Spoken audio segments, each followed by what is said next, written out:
शिवसेना पक्ष चिन्हासंदर्भात आज सुप्रीम कोर्टात पुन्हा सुनावणी। कालच्या सुनावणीमध्ये ठाकरेंकडून कपिल सिब्बल यांचा जोरदार युक्तिवाद। बंडखोर शिवसेना आमदारांना अपात्र केलंच पाहिजे, सिब्बल यांची मागणी।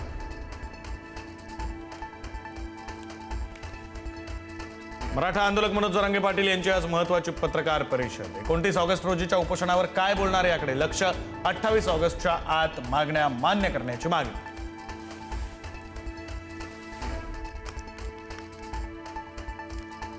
राज्यातील निवासी डॉक्टरांच्या संपाचा आज दुसरा दिवस। निर्णय न घेतल्यास आजपासून आपत्कालीन सेवा बंद करण्याचा इशारा।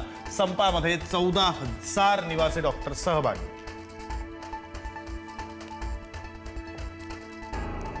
वरळीमधील समाज कल्याण विभागाच्या शासकीय वसतिगृहामध्ये विद्यार्थ्यांचं आंदोलन। निकृष्ट दर्जाचं आणि अस्वच्छ अन्न दिलं जात असल्याचा आरोप। खाण्यायोग्य नसलेलं अन्न आणि खाद्यपदार्थांचे फोटो विद्यार्थ्यांनी केले सादर।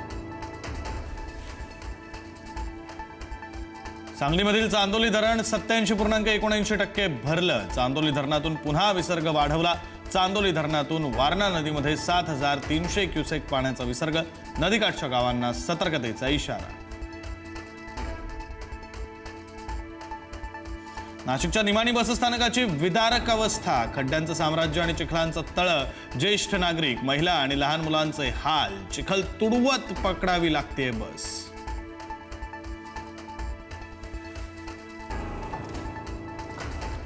गणेशोत्सवासाठी पश्चिम रेल्वेकडून 7 विशेष गणपती गाड्यांची घोषणा। मुंबई सेंट्रल, वांद्रे आणि वसईवरून सुटणार विशेष रेल्वे। रत्नागिरी, सावंतवाडी आणि मडगावला जाणाऱ्या गणेश भक्तांना मोठा दिलासा।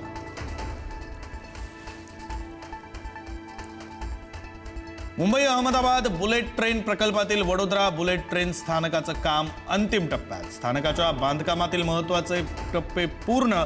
सध्या स्ट्रक्चरल स्टील उभारणीचं काम वेगानं सुरू।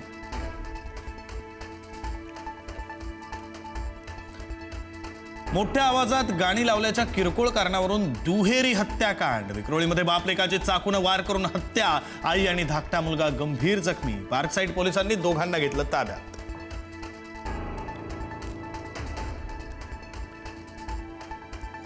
एलन मस्क यांच्या स्पेसएक्स कंपनीच्या रॉकेटचा अनियंत्रित तुकडा चंद्राच्या पृष्ठभागावर आदळला। ताशी 8,690 किलोमीटर वेगानं तुकडा पडल्यानं मोठा खड्डा।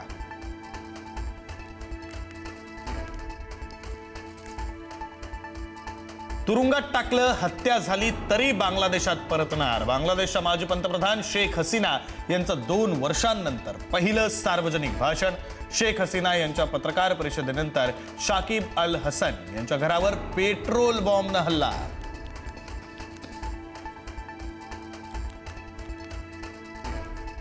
इराण चर्चेस तयार, ट्रम्प यांचा दावा। पुढील 48 तासात चित्र स्पष्ट होण्याची शक्यता। करार न झाल्यास इराणला गंभीर परिणामांचा इशारा।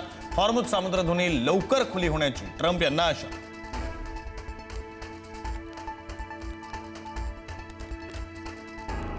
मेटाचे संस्थापक झुकरबर्ग यांनी मागितली केंद्र सरकारची माफी। चाइल्ड पॉर्न, डीप फेक कंटेंटवर सरकारनं व्यक्त केली होती नाराजी। सरकारनं 3 दिवसांचा दिला होता अल्टिमेटम।